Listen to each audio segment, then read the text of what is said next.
Friends, देखिए आज हम आपको क्लास 10th और एक्सरसाइज 1.2 का पहला सवाल समझाएंगे कि सिद्ध कीजिए √5 एक अपरिमेय संख्या है।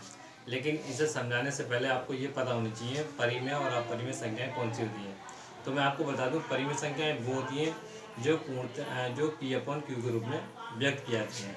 यानी कि हम परिमेय संख्याओं को P/Q के रूप में व्यक्त करते हैं तो वो संख्या हमारी परिमेय संख्याएं कहलाती हैं।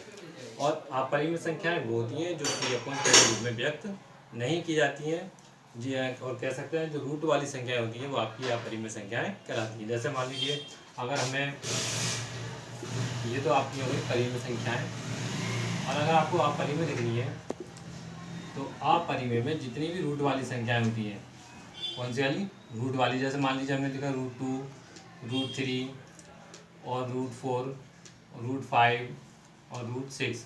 तो मैं आपको एक बात और बता दूं, रूट में भी केवल वह संख्या देखते हैं जिसका हम वर्गमूल नहीं निकाल सकते। आप देखिए जैसे आप देख रहे हैं √4 जो है हम इसका वर्ग निकाल सकते हैं, तो इसका वर्ग कितना होता है 2। तो इसका मतलब ये जो है आपकी संख्या जो है कैसी है, परिमेय संख्या है। तो इस बात का आप विशेष ध्यान रखेंगे, ठीक है। अब देखिए अब सवाल को हम करते हैं। जैसे ही लिख रहा है कि सिद्ध कीजिए √5 एक अपरिमेय संख्या है। तो अपरिमेय संख्या को सिद्ध करने के लिए हम क्या करते हैं, हम इस संख्या का विरोधाभास करते हैं। विरोधाभास का मतलब अगर अपरिमेय दे रखी तो हम उसका क्या मान लेंगे, परिमेय मान लेंगे। हम लिखेंगे माना √5 एक परिमेय संख्या है, परिमेय संख्या है, ठीक है फ्रेंड्स।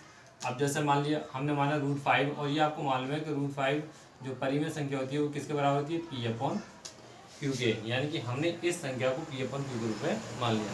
अब देखिए क्या करेंगे, हम यह दोनों पक्षों का वर्ग करेंगे। यहाँ लिखेंगे दोनों पक्षों का वर्ग करने पर, देखिए जब हम इन दोनों संख्याओं का वर्ग करेंगे तो ये आपको हो जाएगा √5 का स्क्वायर बराबर P/Q का स्क्वायर, ठीक है। इसका अगर हम वर्ग निकालें तो देखिए √5 का वर्ग कैसे निकालते हैं। जैसे मान लीजिए सपोज कीजिए ये आपका √5 है, स्क्वायर है तो इसका मतलब से हमें 2 बार लिखना है, ठीक है। और इसकी इससे मल्टीप्लाई करेंगे तो 25, यानी कि कितना आ जाएगा √25, और इसका वर्ग निकालेंगे तो कितना आएगा 5, यानी कि हम ये जो है 5 लिख सकते हैं, ठीक है। और इसका वर्ग करेंगे तो ये आपका हो जाएगा Q²/Q², ठीक है। अब क्या करेंगे, अब हम जो है इनकी क्रॉस मल्टीप्लाई कर लें। अगर हम क्रॉस मल्टीप्लाई करें तो ये हो जाएगा आपका 5Q² बराबर P²। तो हम ये लिख सकते हैं Q² बराबर P²/5, ठीक है। अब एक बात देखिए, यहाँ पर 5 जो है P² को विभाजित करता है, लिखेंगे 5 P² को विभाजित करता है, और 5P को भी विभाजित करता है।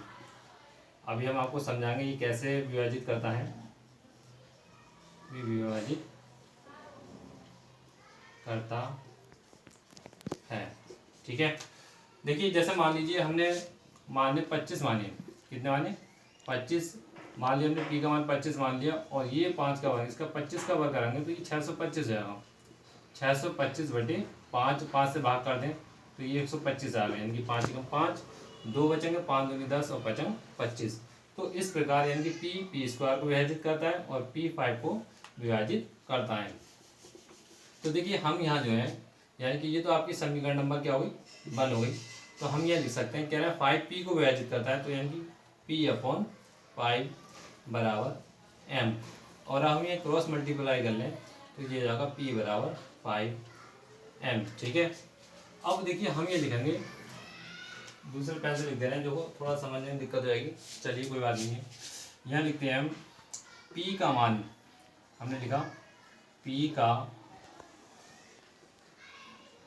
मान समीकरण 1 में रखने पर, 1 में रखने पर। देखिए समीकरण एक आपकी ये है, ठीक है। तो हम इस समीकरण को यहाँ नोट करेंगे, ये हमने नोट करी, ये हो गया आपकी क्यू स्क्वायर बराबर पी स्क्वायर अपॉन 5। अब देखिए पी का जो मान है आपको कितना दे रखा है, पी बराबर 5m, तो हम इस पी की जगह 5m रख देंगे और का स्क्वायर अपॉन 5, ठीक है। इसका वर्ग करें 5 25 और ये हो जाएगा m स्क्वायर अपॉन 5। 5 से काट लेंगे इसे 5 25, यानी कि ये हो जाएगा आपका 5m स्क्वायर बराबर क्यू स्क्वायर।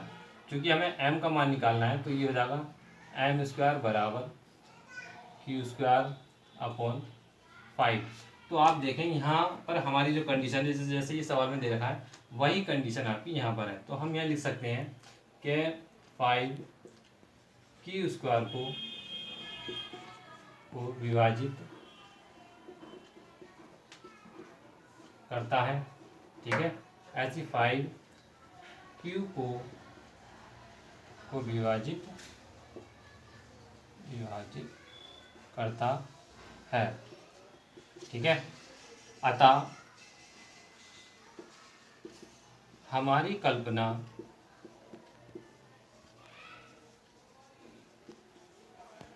विरोधाभास है,